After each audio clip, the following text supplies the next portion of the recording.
Welcome to the Society Pod, a podcast for entrepreneurs, marketers, and leaders. Here's your host, Jessica Yarmy.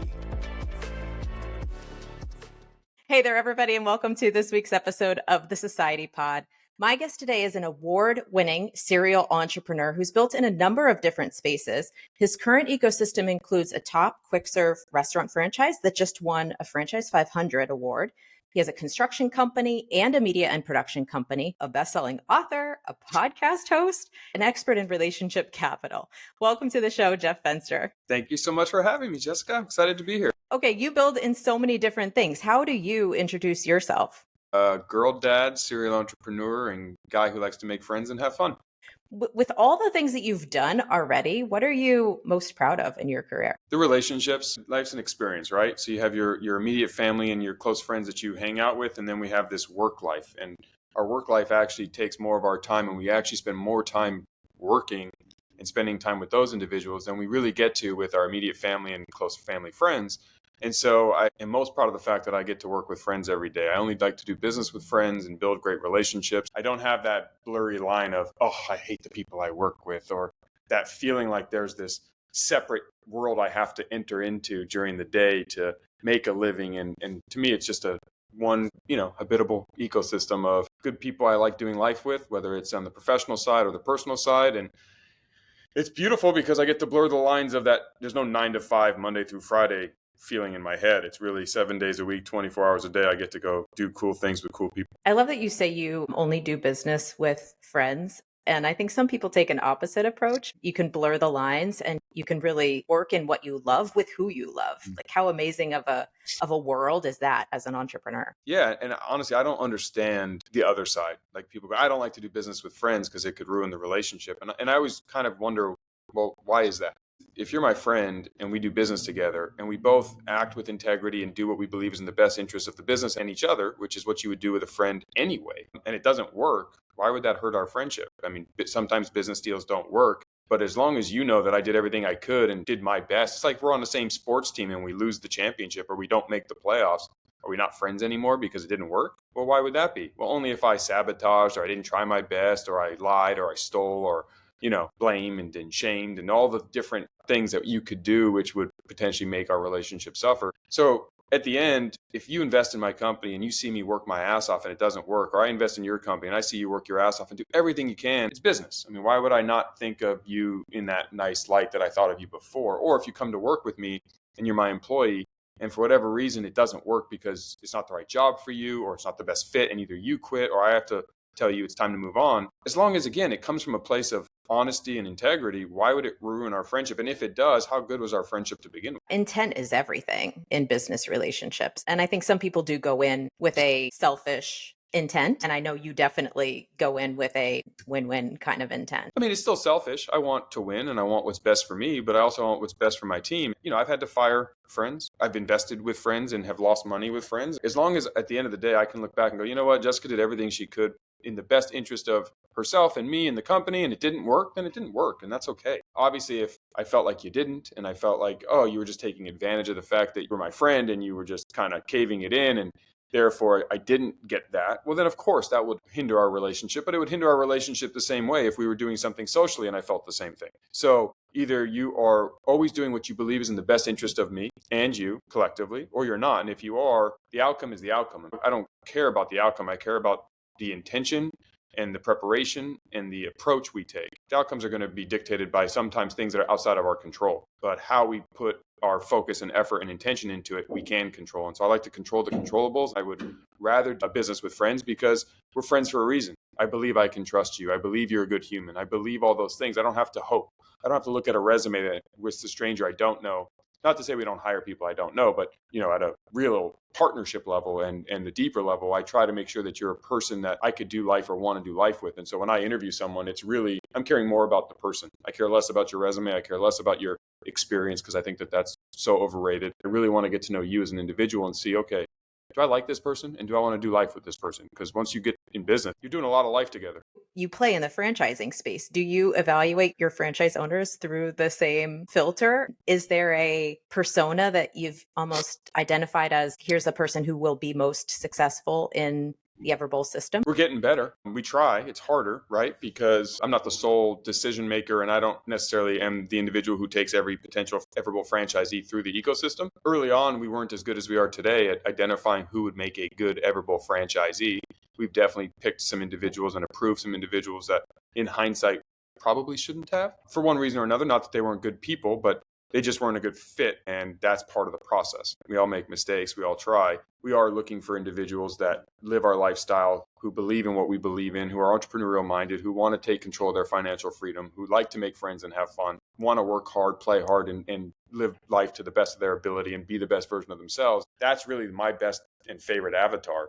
And if we can find more of those people, I want to do all kinds of business with, whether it's Everbowl or something else. So your ecosystem started with Everbowl, and talk to me about how you identified the other opportunities and now have a fully fleshed ecosystem of companies. My path before Everbowl, I had done multiple companies and I had sold companies, and I really learned about the power of vertical integration and realizing how by vertically integrating certain components of my business, not only does it make me more macro event proof, but really at the end of the day, what's an entrepreneur? We're problem solvers. And how do you solve problems? You solve problems with options. And why do companies fail? They run out of options. Why do things not work? Because you run out of options. As a sole goal in life, I like to always have options. The more options you have, the more ability you can navigate whatever's in front of you. Vertical integration has allowed me in the past to have more options and optionality. When I have a business, whether it's Everbowl or, in the past, my digital marketing agency or payroll and HR company that I built or a recruiting agency or any of these other things, I don't always know what's in front of me. I can't predict the future. And I think I know what my business plan is, but like everybody who's ever started a company and has a business plan, 6 months is going to come and you're going to realize, well, I never thought of that. And this is a whole different thing. And I didn't expect this. And there's all these pivots and moments where you have to adapt and change. The power of vertical integration has given me more options and allowed me to circumvent a lot of the things that might have hurt me. And so when I started Everbowl, my first restaurant, I didn't know what I didn't know. So I went in blind, right? I know nothing about restaurants. I was never franchising originally. I was going to stay corporate forever. And so I start to identify what are my biggest hurdles or problems that I'm dealing with. And the first one was it cost me a lot of money to build out the first restaurant. I was self-funding them and I wanted to go build 100 of them because part of the big mission, the part of the reason I started Everbowl was to solve the healthy eating crisis in America. And to do that, I had to identify why we're not eating right and how can I help more Americans get access to good quality superfoods and nutrition. And one of those is accessibility. There has to be available. Fast food is on every street corner for a reason. It's available and it's accessible and it's easy. Well, I have to build a lot of Everbowls to do that. And if they're very expensive to build, I'm going to have to spend either a lot of money, more than I have, or I'm going to have to go raise a bunch of money. Both of those are options, but they may not be the best option. And so when I have a problem like it's too expensive, what I do is I don't rush to solve the problem in a traditional way. I write the problem down and I start to ask myself, what can I do to make this problem not exist? Not solve it, but how do I actually remove it as a problem? The easiest answer was, well, restaurants are costing me so much money, so I need a lot more money. What if I just make them cheaper? Well, that would definitely change the problem, right? So the problem went from they're too expensive to how do I make them cheaper? And the way I figured I could make them cheaper is I'm a serial entrepreneur. I know how to start and scale companies. So I started my own construction company just to build Everbowls, and I called it WeBuild. I invested 7 figures plus into all the equipment and R&D necessary to figure it out. And so I pivoted my investment capital from opening just more Everbowls to immediately opening this with the goal and the spirit and the intention of building these cheaper because I was going to go build 100 of them. I knew that eventually I would hit the economy of scale. I would hit the return on investment on the construction side and hopefully achieve the goal, which is, can I build these cheaper? They went from over 300,000 to 300,000 to 280 to 270, and they kept going down each time. So we were working in the right direction. Same thing with my superfoods that I was importing. I bring in acai from Brazil. It's very expensive. I bring in superfoods from Nicaragua and Vietnam. And obviously we bring in some things from China, like the plastics and all these materials, and very expensive. How do I bring down the cost of my superfood so I can bring down the cost to my customer? Because one of those other things I have to solve when I'm competing with the fast food companies is price. You can get a lot of food at McDonald's a lot cheaper at the time. 2016, they have the dollar value meals and all these things, which is going to attract the price conscious consumer in America, which is going to lead to them eating more fast food. So how do I get them over to me? I have to give them a close enough price point that gives them the nutrition. And to do that, again, I had to figure that out. So I went down to Brazil and I started my own company called Unevolved Products, where we started to import our own superfoods and control our own supply chain so I could try my best to figure out how to bring down that cost. And so it's not to make money I started these companies, it was to save money. That was the kind of how this ecosystem started to get built out to where now, we have all these elements and allowed me to achieve part of those goals. I mean, obviously superfoods are still way more expensive than a cheeseburger because the government doesn't subsidize acai and I still have to bring it in from Brazil and there's still more expenses. But I'm much closer and I have much more stability on my pricing, and I'm able to be closer to my target as we try to get there. It's interesting that you think of accessibility with the consumer side and in parallel accessibility of the franchise and accessibility of being a franchise owner or offering this as a franchise opportunity to people who might be priced out of a more traditional franchise model. When I had a franchise, I was definitely passionate about bringing underrepresented groups into franchising. Women make up only 30% of franchise owners, Blacks, like underrepresented populations. There's so much opportunity in the franchising game, whether it's education about franchising or whether it's dollars required to franchise. I think it's great that you're trying to really do both, like solve both things. You talk a lot about franchising, so you're checking educational aspect, but then you're also really doing work on the pricing side of it. I wish I could tell you I'm a saint. I'm not. We're all selfish. Everything you do, whether it's a good deed or not, is a selfish act because it either makes you feel good, which is why you do it. If you donate to this charity, it's because it makes you feel good or it checks a box for you in some way. So let's just be honest, right? We're individuals and we're selfish in a way. I think franchising and making it only available to the extremely wealthy, already successful individuals who have a portfolio, there's some strength in that for your franchise system, but you're missing a huge thing, which is me at 24, there's nothing that I wouldn't have done to be successful. I would work 23 and a half hours a day if that's what it took, 7 days a week. And so nobody would have bet on me at the time with a franchise. I couldn't afford it. I didn't have a pot to piss in or a window to throw it out of, right? So I didn't have that ability or the capability or the opportunity. But I want that individual, man or woman, regardless of, race and background, but the hungry, I want to be successful young adult who's got the world in front of them and is ready to go. If I can bring those individuals onto my team, we're going to win. And if I can empower them with an opportunity where they can take control of their financial freedom, and I can show them a formula to achieve it, and we can bring them into our community and have them be part of us and put on our jersey and join the team and the family, we're going to be a better company, a better franchise system, and we're going to grow and scale. And then I also get the selfish good feeling of helping empower other people to become wealthy and to change their life financially and put themselves in a position to build, hopefully generational wealth, but if not, at least wealth for their current life and whatever they may grow up into. And so being able to do that, it's a win-win. I can help other people, but I also get to help Everbowl. Because simultaneously, I can go give Bill Gates an Everbowl, and yeah, he'll throw some money at it, but I'm only as good as the people he may hire. And if it doesn't work, he doesn't really care. And he's not showing up at 10 o'clock at night because someone broke in or he has to do something. I mean, it's not going to happen. And so his attention to the business is going to be on a chart that he's going to look at once a month. And so I'm so disconnected from who he is and what his life is that sure, if he says, hey, Jeff, I want to own 100 of these and I'm going to put up the cash. Of course, if he has a good operations team, I'm definitely interested. So Bill, if you're watching this, feel free to fill out our franchise form. But simultaneously, how do you build the whole team? I would rather have a ton of really hungry go-getters who are ready to go and do anything they can to be successful, and then mix in some of those high net worth, big portfolio, multi-state, multi-concept, multi-unit operators. And we have those too. Our biggest franchisee is Drew Brees, and he's also an investor in all of our companies, a good friend. He has 150 locations. He also has a ton of other brands that he franchises with, and he has a team, and his team is wonderful. And he's a great, great, great partner. He's not the one who just looks at the chart. I mean, he knows the details. He's in the business. We have a group in Texas, Sloan Capital, and they have 50 units, and they have another 10 in Iowa. And same thing, they're great operators. They do their thing. It's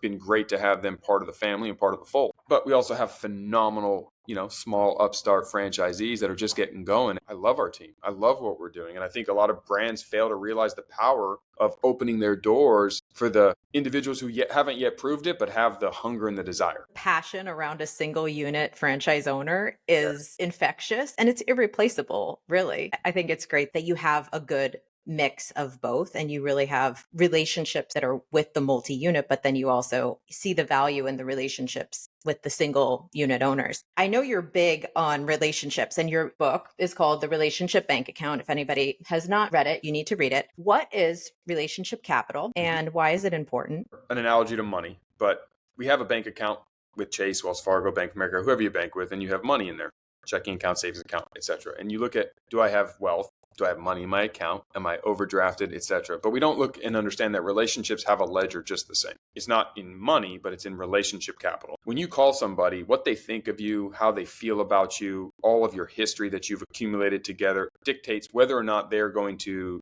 be a cheerleader for you, open doors for you, answer your call, do you a favor, hate you, sabotage you. All those things that may happen are all based on our bank account that we have with each other, that ledger. I like to make things formulaic. I think we get too confused and suffer when we don't have a good understanding of things. And so I like to simplify down to its lowest core. And to me, it's very simple. Everybody, whether it's a parent with their children, spouses, friends, strangers, acquaintances, coworkers, we have this history. And each interaction can make a deposit in each other's bank account together, a withdrawal, or just be neutral. Now that I understand that, or how I started to think about that, that allowed me to realize, like, wait, if I want to be wealthy in relationships, if I want to build good relationships, everybody's like, oh, I need a network. I need to know. It's who you know. It's who you know. You always hear it's not what you know, it's who you know. We all know that nepotism is real, right? So somebody gets the job because they knew the owner. Okay, how do you know all the owners? How do you have that? Where's the elevator to the top of opportunity? I understood that every interaction is either a deposit or a withdrawal or nothing. Well, now I can spend my energy making deposits. I can lead with value. I can see how can I help as many people as I can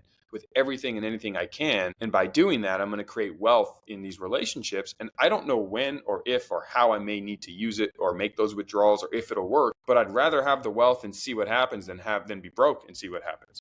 And so I spent better part of the last 20 years really trying to curate relationships and understanding I don't know what's in it for me and I don't care. I want to build wealth. I want to build deposits with as many people. And so my book is really a systematic way on how I did it, how you can do it too. It's not like this extremely technical book. I'm not a technical writer. It's layman's terms, very simple. But I hope that it will help a lot of people achieve what I have, because 85-90% of all the wealth and success I've created is not from what I've known, it's who I've known.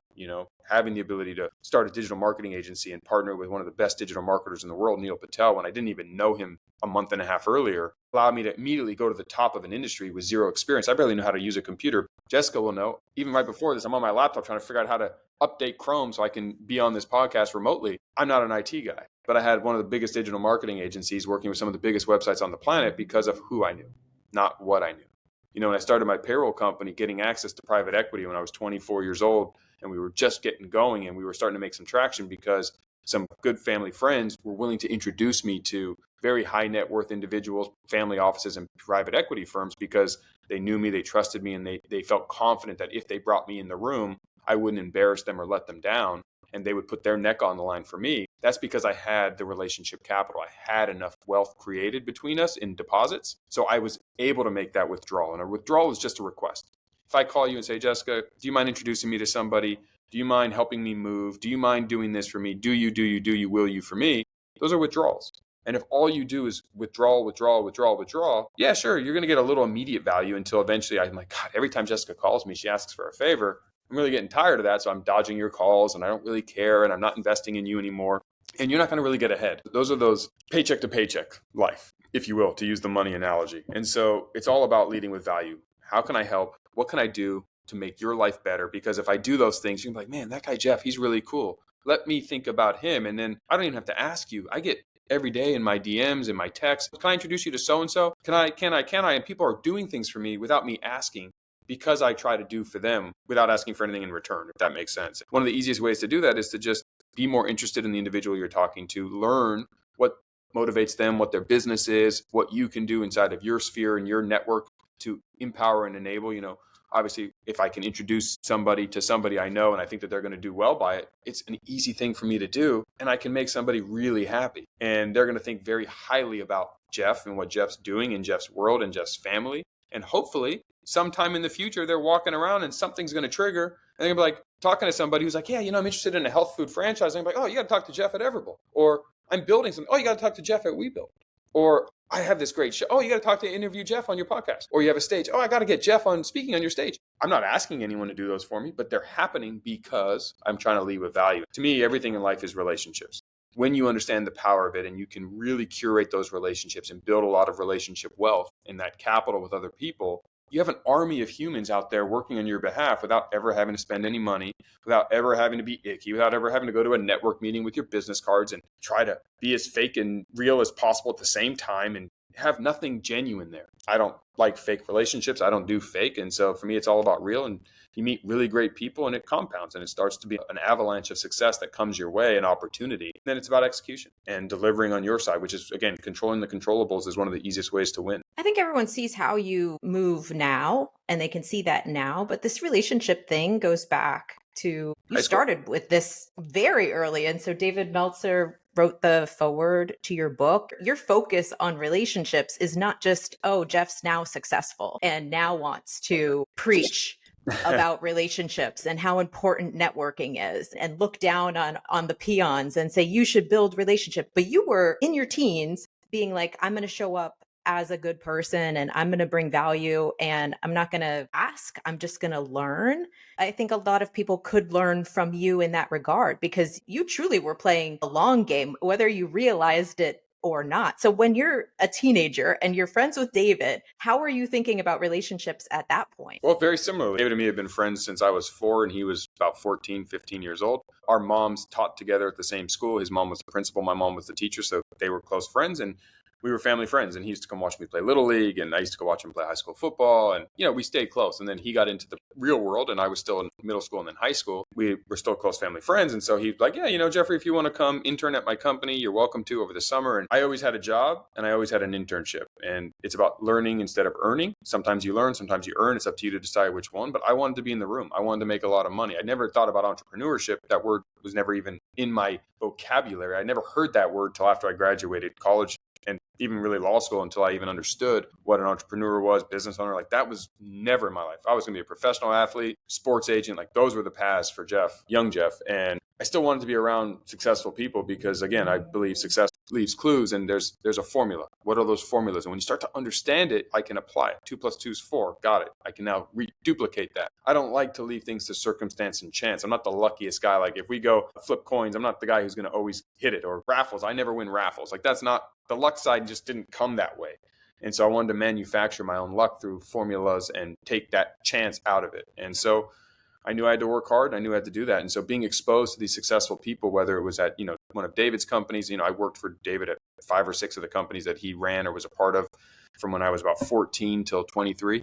Never made a dime. The man's never written me a check my entire life. And he still owes me a PCE phone, one of the world's first smartphones that I worked for him for an entire summer. I never got my phone, but he was my brother. He got me into the room and I got to be around successful human beings and curate those relationships and start to and better to understand what I was doing. But doing that early made it to where when I graduated law school and I went to be a sports agent and then I ended up having a family and a daughter and decided that wasn't the path for me. I got a job at ADP selling payroll, my only job I ever had. Got hired, I think, in August. I got on quota in September. Now I got to go sell payroll and I'm competing with these other people in the office and everyone is smiling and dialing and cold calling. Well, you know what I did for the very first time? I called David and I said, hey, I have a favor to ask you. He said, what's that? And I said, I need to sell a lot of payroll and I need to meet a lot of business owners in San Diego. He said, come to my house. I came over, sat down. He said, what size companies? How many do you need? I said, as many as you'll give me. He gave me a list of 100 and he personally introduced me to 100 business owners in my territory in San Diego. And he did that because he knew me. He loved me. I spent the last 8-9 years interning and working for him and running errands and being a gopher and being around, but showing up, showing him my dedication, commitment, and he knew me and loved me. And guess what? I took those 100 names and I became the number 1 sales rep in America out of 2,000 sales reps. And in 6 months, made 6 figures, made President's Club, got all the awards. Every single month was Employee of the Month for the entire company, got noticed by corporate. And this is a multi-billion at the time, one of the biggest companies in the world, ADP. It's because I had 100 warm introductions from David Meltzer at 24. I ended up quitting and started my own payroll company. But for that time I was there. Now, everyone says, oh, you're just lucky you knew David. True. But a lot of people knew David, and a lot of people know people like David. The difference is I spent 9-10 years working for free for him, and I spent 20 years knowing him as a family friend, showing him who I was and why he could feel comfortable to do that. And guess what? I had made those deposits. So when it came time for me to make that withdrawal, it was a massive withdrawal. I got 6 figures of income out of that one meeting at his house where he gave me those names, and I was able to use it to propel forward. I was able to buy a house. I was able to start to pay off law school loans. And I was able to change my life because of it. That was when it all clicked finally for me. And I realized I get it. I could be smiling and dialing and cold calling like everybody else, or I can make friends with more people. And my friends are going to open doors for me. And that's when, from that moment forward, I kind of put together what I had been doing and being around, but subconsciously, it became conscious and it became something I was able to focus on and understand the real value of who you know. Because I could have called those same 100 names. I wasn't going to close nearly the percentage I did. But they're like, oh, David told me to meet with you. You're Jeffrey. He said, you're his little brother. Show me what's going on. I showed him. They're like, okay, great. You know what? We're in. Like it was an easy sell. It wasn't even hard. And then it was like, oh, wow, I get it. This is way better. I get to make friends with people, have fun, and make a lot of money. That's became my path. From that second forward, it was all about a more intentional approach to how do I have a world of Davids in my life, family, friends that are going to love me, care about me, and open doors. And even to this day, David is still family. I do anything for him, do anything for me. We have done lots of things together, even though we don't play necessarily on the same circles at the same time. So, he's one of my investors. I've invested in his stuff. I've been on his shows. He's been on my shows. We open doors for each other when necessary. And, it just works. And so it's not a get rich quick scheme. A lot of people don't have the patience or the understanding. But guess what? Do your get rich quick scheme. Simultaneously do this, because 5 years, 10 years, 20 years is going to happen whether you do it or you don't. And so many people fail to realize you can burn a bridge in 1 second, but you don't know when you're going to want that bridge. Why? Unless they're a bad person and you don't want to be in their life at all. Why? People have bad moments in minutes. Why are you going to hold grudges? Why are you going to tarnish it? Why are you going to say the thing that's in your head? Keep it to yourself. Are there times I wanted to tell David to go F off? Of course. And I'm sure I did, but we're family. But when he didn't give me the PCE phone that he owed me, and I went back to school and I was swearing him and pissed, I didn't say anything to him, but I was pissed about it. Guess what? The next summer, I still interned at his next company because I showed up. And sometimes people don't. You could build all this wealth and they don't do anything for you and they screw you. So what? So what? Why are you going to let that dictate you? Control your controllables. Be you. Be great. Make friends with as many people as you can. Lead with value. Help as many people as you possibly can, and be a good person. And in the end, I assure you, you're going to win. That's so true. And it seems like a lot of people do focus on the haters, or they focus on the negative relationships. And you've definitely shined a spotlight on your positive relationships. I love the example that starts from when you were age 4. I have a current day example, but I'm going to read from the back of your book. Listen, I know what you're thinking. There's been 100 of books written on this topic in one form or another. What makes this book so special? And you go on to explain why. For me, what makes this book so special is I met you in an elevator. We talked for 2 minutes. You were like, oh, you podcast? I podcast. And I gave you my card. And literally when the door closed, I said to my coworker, I was like, oh my gosh, I'm so glad I just met Jeff. There's zero chance he's going to want to be on my podcast. There's zero chance he's going to text me. You texted me. I think what makes your book special is the combination of you have to read it, but then you also just have to follow you in real life and see how you show up for people, listen to the content that you put out, and listen to the people that you have on your podcast, because there's definitely experts in certain topics. There's experts in leadership. There's experts in all these things, but you live it. It's not just words on the page. And you have all of these amazing people, including Neil Patel, including David, who are featured in your book. You're once again giving them a spotlight and saying, I'm going to give you some pages of the book that I'm publishing because I want to share this stage with you. That's just such an egoless approach to doing business. And I think it's clear that it's not just words for you, but that you move through space in that way. So where we met was VCon, which is Gary Vee's conference. You say you do business with friends, and you have your V friends in your brick and mortar locations at Everbowl. So where does your friendship with Gary Vee begin? And how do you see his relationship with you and playing that into your ecosystem? Well, same thing. I lead with value. Gary and me met maybe 2 years ago now. We met in the green room. We were both speaking at a conference. And here's a good example. This is relationship capital. Most people meet Gary and they immediately want to data dump their company, their challenges, their problems. They want Gary to help them. And Gary is one of the nicest people in the world, and he's going to listen. He's going to give you advice, and he'll try if he can to help. That's Gary in a nutshell. Gary's one of the most genuine, giving individuals that I know. But you're ruining it. You're not leading with value. You're not helping Gary. You're helping yourself. And that's not going to make a deposit. You're making a withdrawal at the very first introduction you had with him. I don't do that. So I met Gary and he's like, hey, man, tell me about your business. I was like, yeah, my business is fine. Tell me about yours. We played this game of trying to ask each other. And then I have a question I say in one way or another. I always ask this, which is, hey, Gary, what's one thing you're working on right now, or one goal you're going towards that you either haven't solved yet or that means the world to you? When I asked the question and he said, well, I'm launching VFriend toys and I'm looking for retail footprints to put them around the country so I can give access to the toys to both kids and VFriend collectors. I said, well, hey, I have a chain of restaurants called Everbowl. I can put them in my stores. At the time we had, 70. And he said, really?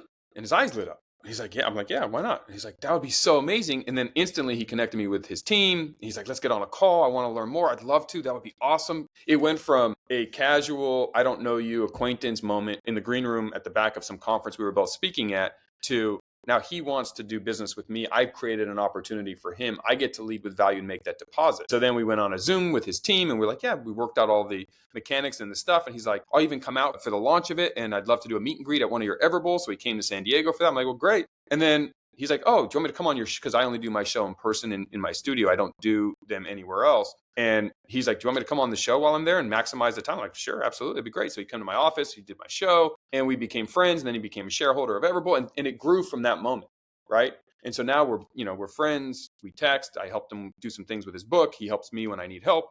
We're buddies. We do business together. And it started because I led with value. Had I just been like, oh yeah, Gary, this is my Everbowl and I'm trying to build my personal brand. And what would you do? And he would have helped me. And then he would have forgotten me and we would have moved on. Instead, I used that moment to make that deposit. And that's the difference in relationship capital by it having an intention and understanding it. Now, did I know that all that was going to come from that? Absolutely not. Just as easily, Gary could have taken advantage of me, said yes, put his VeeFriends toy machines in all my stores, and never answered my texts or calls, never did my show, never. Of course, that's fine. And you know what? I would have been okay with that too, because it's going to happen. And I don't care.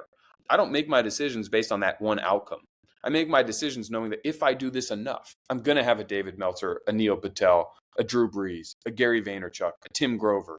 I'm going to have the people that move the needle so much, I don't even remember all of the hundreds that didn't. I don't care because that doesn't change or dictate my life. We focus, to your point, on the haters, on it didn't work when this person screwed me. That's why I don't do it anymore because I get taken advantage of. You get taken advantage of anyway. Why not? The difference is the winners completely trump the amount of times you've been screwed and take you from here to a whole nother level. So don't let that discourage you. And you get to meet amazing people. And if Gary was an asshole, I wouldn't be friends with him. But then he invites me to come speak at a stage at VeeCon. So I get to come to VeeCon. And guess what happens when I'm at VeeCon? I get to meet you, Jessica, and here we are, right? You don't know the butterfly effect of the decisions you're making and the life you're creating and curating.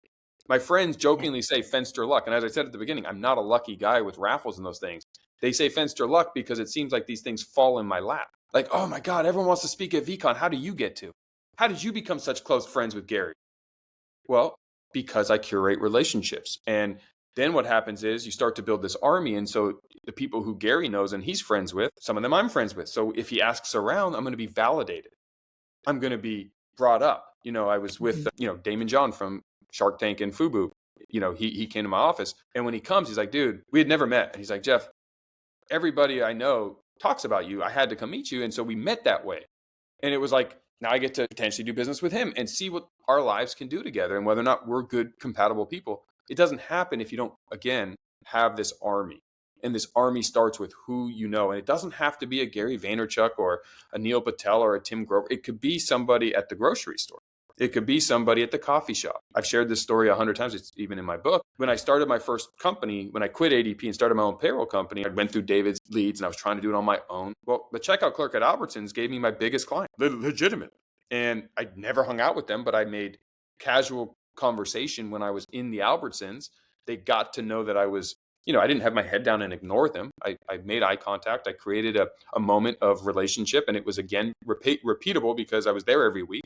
And so over the course of 18 months, we knew a little bit about each other and she knew about my business and my young family. And sometimes my little daughter would be with me or my wife. And it was fine. But one day she said, my brother's having a payroll issue. Can I introduce you? And as a favor, I said, sure. It was an enormous company that changed my entire trajectory and took my business from barely hanging on to a profitable business that allowed me to raise private equity capital and take me to the next level to eventually sell the company. And so I can pinpoint that moment. And it was the checkout clerk at Albertsons. It wasn't David Meltzer and it wasn't someone famous. So you don't have to say, well, I live in this small town in America. I don't have access to those people.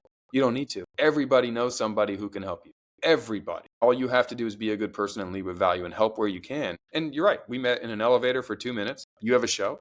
You asked if I would come on. I said yes. Here we are. It's not like, yes, I'm investing in this. And I don't know if I'm personally going to get any value, air quotes, out of this other than now I have a relationship with you. And I'm excited for that relationship, regardless of what comes out of it, because I don't care what comes out of it. I don't have some requirement that this has to come out of my relationship with Jessica. If I can help you with your marketing efforts and introduce you to some people I know and help you build your company, great. And if one day in your travels, there's something you can do to help me, awesome. And if not, that's okay. If all you think of is that guy Jeff is cool and someone brings up my name and you have the ability to validate and empower my reputation, I'll take that win every single time. I definitely think you're cool, Jeff, especially with your bionic arm Thank you. from your bicep injury. So it adds to the cool factor. I know that you're big on core values. I want to get your thoughts on how you created them. Does relationships like tie into the core values? Does leading with value tie into your core values? You do seem to be just so clear on like who you are and what you stand for. Well, it's a formula, and I have 5 of them. First one is make friends and have fun. And in make friends and have fun, that's all relationship capital. And if you're not having fun, it's going to come out. Like if you hate what you do, you're just not going to be as passionate enough as you have to be. I mean, the biggest challenge I have is I'm so passionate in what I do, I don't pay attention to the clock or the day of the week. I have a family too, and sometimes they don't want me working all the time. So it is that draw where it's like I'm not intentionally not stopping. I just don't realize that it's 8:00 on a Sunday and I'm doing something I love, whether it's hanging with my wife, hanging with my kids, or working on my business. I love it. So the time of day and the day of the week don't enter into my brain. I don't live a 9 to 5, and that creates problems. So make friends and have fun are my very first core value, but my core values is my success formula. If I follow these 5 principles, I win, and it's locatable by anybody. It's make friends and have fun, take immediate decisive action, Kaizen, which is to get 1% better every day, be remarkable, stop striving for perfection, but being remarkable simply means, did you give 100% of your best effort and focus into whatever it is you're doing right now? And if you did, you're remarkable. And 5, be change ready.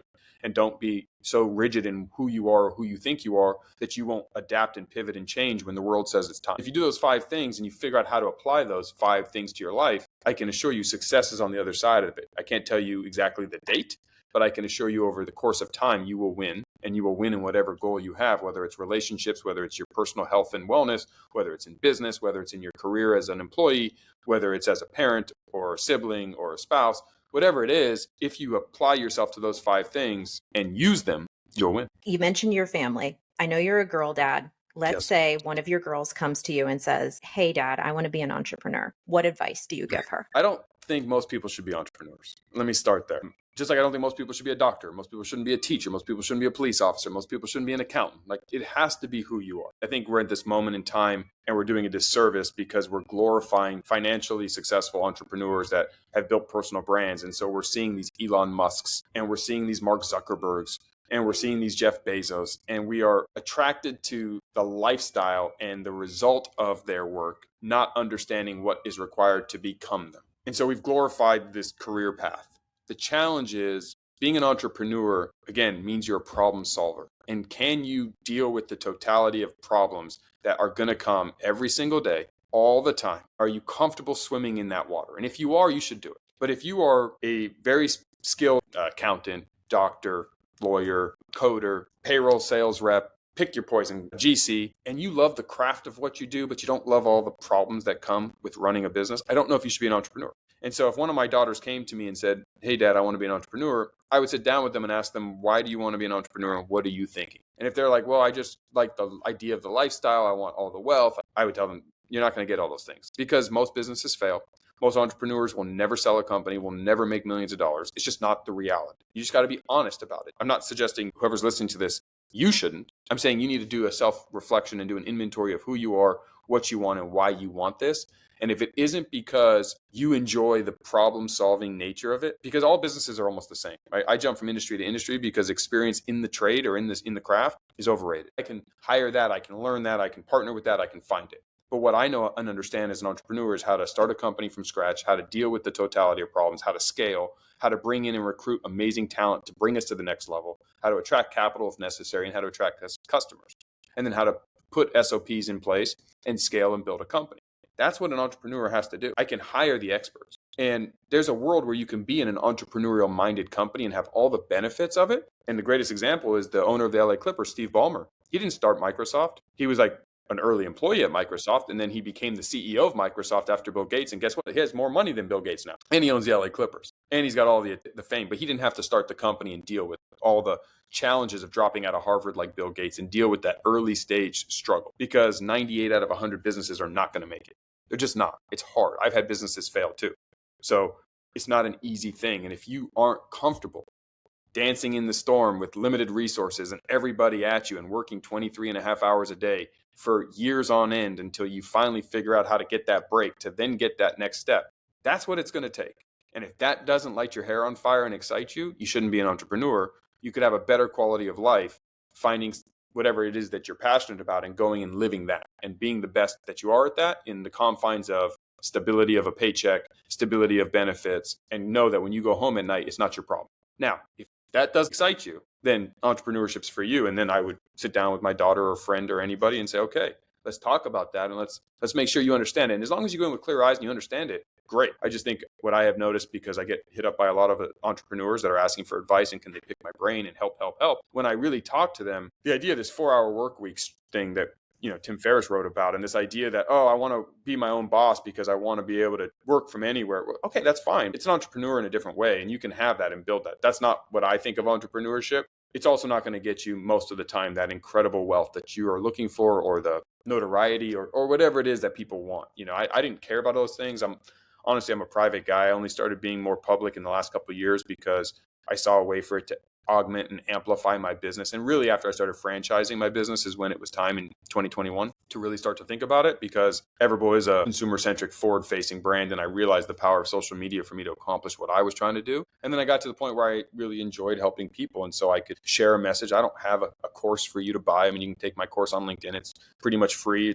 I don't charge for it. I don't make any money. It goes through LinkedIn Learning. You can get my book, but it's like $8. I mean, I make like 80 cents or something. I could care less. I don't make my living. I'm not a professional author, and I'm not like a professional coach where I make my living coaching entrepreneurs. I want to help more people be successful because, again, I'm selfish. If you are successful in building your company, that means you're building something cool that's going to help the world, and I get to hopefully be a consumer of it. And the cooler gadgets, the more fun technology and fun service-based businesses and better quality my life gets better. The more people have wealth, the bigger the economy goes. We're a consumer-driven economy. You're going to eat more Everbowl. You're going to buy more construction from me. Money gives us options and everyone wins. And so I do all those things, but I don't care about the fame. I don't care about whether or not people know who I am from any other side. Like when I'm with my family, I'm private. I really am not that guy who's like attention driven, and I don't care to flaunt any wealth I do or don't have. I'm not the guy you're going to see taking pictures in front of Ferraris and airplanes, because my money's for me. And what I do with it's my business. And I don't want to impress you with money. I want to share with you a strategy to win. I want to help you figure out what I figured out, because I'm an ordinary guy and I know what extra stuff I needed to do to get extraordinary results. And I know it's duplicatable by everybody. And that's my mission and that's my goal intrinsically. So long-winded answer to your question, but I would make sure that my daughters understood entrepreneurship first and really what's involved. It's like, I want to be a doctor till you learn that you have to go to 4 years of college, 4 years of medical school, a couple years of residency, and you're 32 before you start making any money and you're $500,000 in debt and you haven't slept in 10 years. Do you still want to be a doctor? Yes or no? And that dissuades a lot of people. Well, do you understand that that's what entrepreneurship is? Like, I had to move my family. I bought a house at ADP. I started a company. I sold my house. I moved my fiance and daughter into my parents' house in my mid-20s. Do you know what that does to your ego? I had to borrow money from my father. Then I had to borrow money from my father-in-law. Do you know what that does to your ego? So there are periods of time where it is nonstop barrage of shit. And are you okay with that? Because if you aren't, don't do it. If you are, jump on in and let's go, because it is a fun experience. It's a fun career path. As someone who was in the barrage of shit phase, thank you so much for putting all the content out there that you do put out. I think there's no greater learning about entrepreneurship than from people like you who are in it, Gary, who's in it. And if you guys have made it to this point in the episode, I do have a signed copy of Gary's book, and maybe I'll figure out how to get a signed copy of Jeff's book. So like, comment on YouTube or on Apple Podcast, and you'll be entered to win. We'll get these out to you. But do follow Jeff. I'll link all of his socials and all of the important places into the show notes. Thank you for doing everything that you do. And thank you for being someone who leads with value. I think you offered a ton of value today to my listeners. So thank you from the Society Pod team. Thank you for having me. It's been an honor and privilege. And thank you for actually inviting me in the elevator and saying hi. And anything I can do to help, I'm here. And same thing for your audience. I'm totally willing to help as many people as I can. So feel free to reach out.